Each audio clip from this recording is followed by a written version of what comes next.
Kozhikode corporation തെരഞ്ഞെടുപ്പിലെ സ്ഥാനാർത്ഥി നിർണയത്തിൽ തിരിച്ചടി നേരിട്ട് കോൺഗ്രസ്. VM വിനുവിന് പകരം കോൺഗ്രസിന് സർപ്രൈസ് സ്ഥാനാർത്ഥിയില്ല. കല്ലായി ഡിവിഷനിൽ മത്സരിക്കുക പ്രാദേശിക നേതാവ് ബൈജു കാളക്കണ്ടി.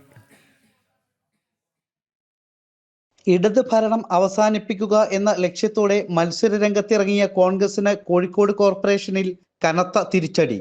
സ്ഥാനാർത്ഥി നിർണയം അമ്പേ പാളുന്നു. വോട്ടേഴ്സ് ലിസ്റ്റിൽ പേരുണ്ടോ എന്ന് പോലും നോക്കാതെ സംവിധായകൻ VM വിനുവിനെ സ്ഥാനാർത്ഥിയായി പ്രഖ്യാപിച്ചത് വൻ തിരിച്ചടിയായി. വോട്ടില്ലാത്തതുകൊണ്ട് VM വിനുവിന് സ്ഥാനാർത്ഥിത്വത്തിൽ നിന്നും പിന്മാറേണ്ടി വന്നു. പകരം പന്നിയങ്കര കോൺഗ്രസ് മണ്ഡലം പ്രസിഡന്റ് കാളക്കണ്ടി ബൈജുവിനെ സ്ഥാനാർത്ഥിയായി പ്രഖ്യാപിക്കേണ്ടി വന്നു. നിർഭാഗ്യവശാൽ അദ്ദേഹത്തിന് വോട്ടില്ലാത്തത് കൊണ്ട് പിന്മാറേണ്ടി വന്നു. അങ്ങനെ പാർട്ടി എന്നിൽ ഏൽപ്പിച്ചതാണ് ഈ ഉത്തരവാദിത്വം. കല്ലായിൽ പന്നിയങ്കര മേഖലകളിലൊക്കെ തന്നെ പൊതുപ്രവർത്തനങ്ങളുമായിട്ടും നമ്മളുടെ കീഴിൽ ഒരുപാട് ജീവകാരുണ്യ പ്രവർത്തനങ്ങളൊക്കെ നടത്തി വരുന്നൊരു ആളുകളാണ് ഞങ്ങൾ. കഴിഞ്ഞ തവണത്തിനേക്കാൾ കൂടുതൽ ഭൂരിപക്ഷത്തോടു കൂടി തന്നെ നമ്മൾ വിജയിക്കും. ഞങ്ങൾ ഈ VM വിനുവിന് നിർത്താനുള്ള പ്രധാനപ്പെട്ട കാരണം ഈ ഭരണത്തിനെതിരെ അതിശക്തമായ വികാരം UDF-ൽ മാത്രമല്ല പൊതുസമൂഹത്തിലുമുണ്ട്.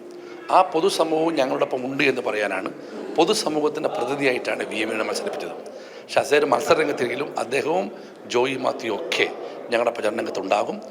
വിനുവിന് പകരം മറ്റൊരു സെലിബ്രിറ്റി സ്ഥാനാർത്ഥിയെ പ്രഖ്യാപിക്കാനായിരുന്നു ധാരണ. എന്നാൽ ആ നീക്കവും പരാജയപ്പെട്ടു.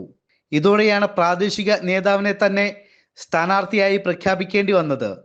ഇത് പ്രചാരണത്തിലും തിരിച്ചടിയാകുമെന്ന ആശങ്ക UDF മുന്നണിക്കുണ്ട്. ജനം, കോഴിക്കോട്.